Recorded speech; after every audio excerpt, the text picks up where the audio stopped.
basically universities, training centers, research centers. We also have 4 members of the communication that are associated to us. We also work with the federation, the Spanish Federation of Businessmen for Electronic and Telecommunication Installations, and we have 30 people that cooperate with us, 37 professionals that are basically small installers. Well, after this brief introduction,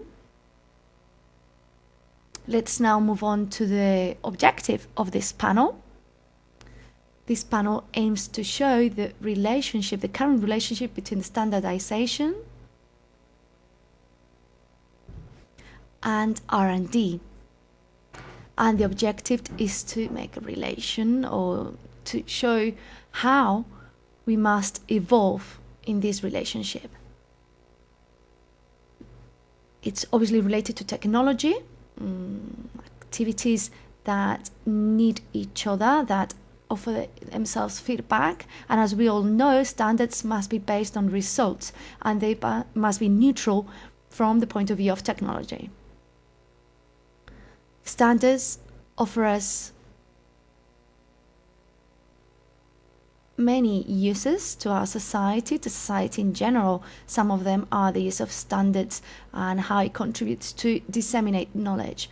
The rules help to develop in a consistent manner and in a rigorous manner a market, an application, a solution. Standards also help trade, the understanding between different parties. Standards determine, and this is very important, they determine the level of security and the quality that the society is willing to accept.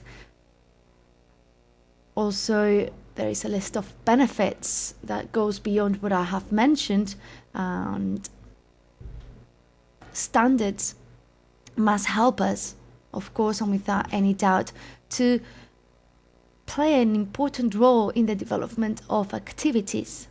What is obvious is that standardization will always be the base of R&D. Thus, standards are helping to generate activities. This feedback that I was mentioning before is clearly there. Knowledge will move on to standards. As I was mentioning, there's still certain tasks that we still have to work on them. One of them is, without a doubt, to improve the relationship between the world of standardization and the world of R&D. I believe, and this is my personal opinion, that this is the work of national standardization bodies, but also European bodies and international bodies. Their objective and their work must include establishing mechanisms that will integrate more and better standards on R&D. For this, they will have to adapt their processes of standardization. They will have to adapt their structure in order to achieve this. But this is not the work. This is not work that only depends on them. No, we all have to work on this, society in general, and especially those that are closely related to the world of standardization and to the world of R&D. Because of this, today we have with us 3 speakers. First of all, we will see someone that comes from the world of standardization. On my left, I have Tania Marcos Paramio. She's the head of quality and environment, health and consumption of the Director General of INGL. She will talk about INGL, about standards, about the work that they carry out in Europe for the drafting of regulation in the field of accessibility. So I now give the floor to Ms. Tania. Thank you very much. Tania Marcos Paramio, thank you very much. Oscar, first of all, I would like to thank CEDOM for inviting me to participate, and as well to the ONCE Foundation for inviting me to participate in this conference, as I have said.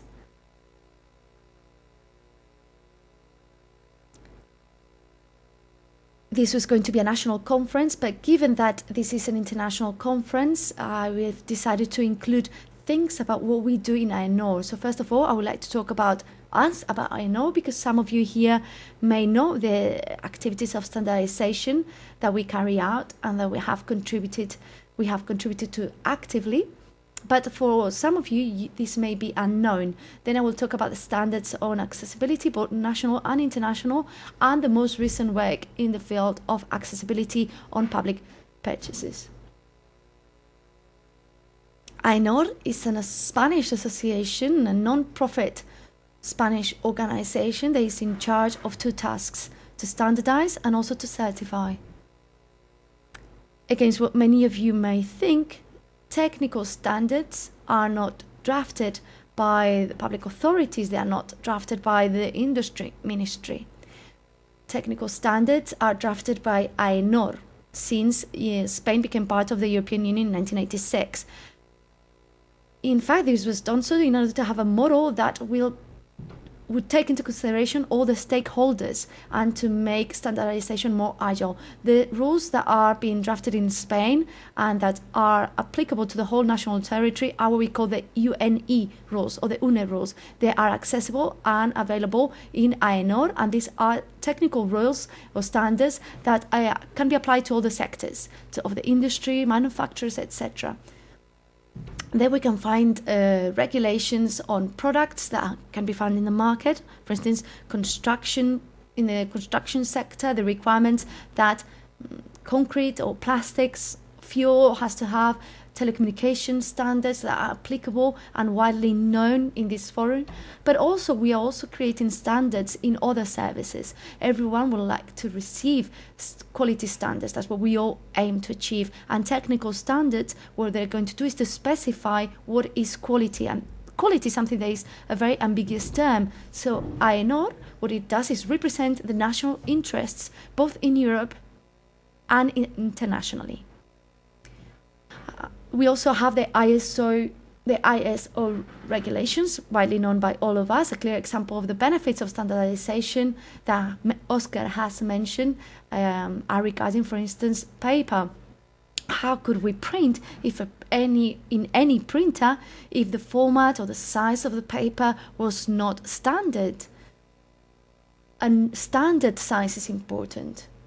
There would otherwise be incompatibilities. We wouldn't be able to save a specific document in a folder, and that folder would not fit in a portfolio. So standards are important also for credit cards, for electronic wallets, what we called, and without a communication protocol, the card would not be able to work. Maybe the cards would have different sizes and they would not be able to use it in all cash points on all ATM machines, and that would be detrimental to all the users. So there are various initiatives that have been very successful. There are some, for instance, for which we know the problems that we encounter when we have to travel and we don't have the corresponding adapter for our plugs. Well, that is an aspect in which we have been able to standardize, but to a lesser degree. From standardization, what we aim in this method of work is for all the stakeholders to really offer a product, a service that is homogeneous and that has the characteristics that have been tested by all. The standards always have to be made after the innovation has been created, and they have to be an important tool for future work.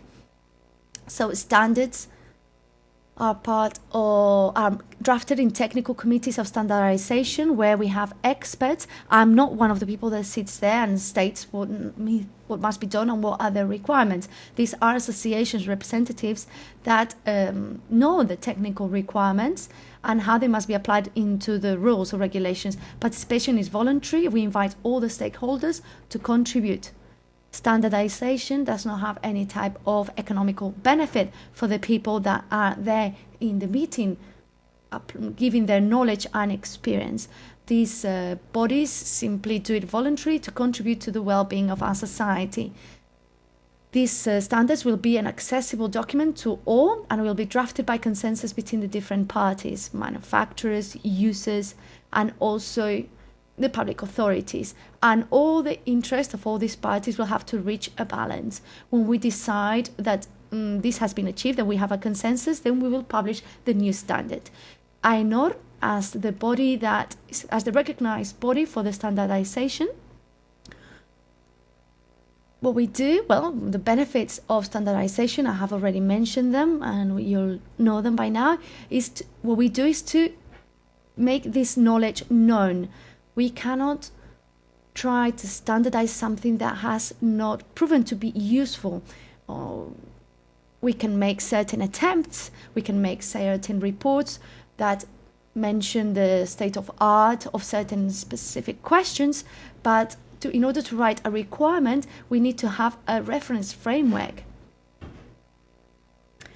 for many of the tasks and a framework that will contribute to the market. And we cannot just simply make up a requirement without knowing if that demand is easy or not to meet. Standards are voluntary unless there is a legislation that demands their compliance. Those documents will then be taken on by those who want to show that they are different or that they apply the best practices. So, within standards, as I said, they apply to all the sectors, and we are trying to include accessibility topics so that they can also become standards, so that the standards for any product will be addressed to the final user, or services addressed to people, and so that within their quality standards we will include standards for the protection of the environment, requirements, for instance, for the compatibility of electromagnetic compatibility, so that you don't get an electric shock when you use a product. But why not also include accessibility requirements? Use the requirements that make a product easy to be used. So then, in this aspect, we have created pioneer rules for accessibility to hardware, software, and to web content that has been carried out by different committees. We have specific standards of how subtitle has to be with the quality, and for these subtitles to be useful for users, also for audio description.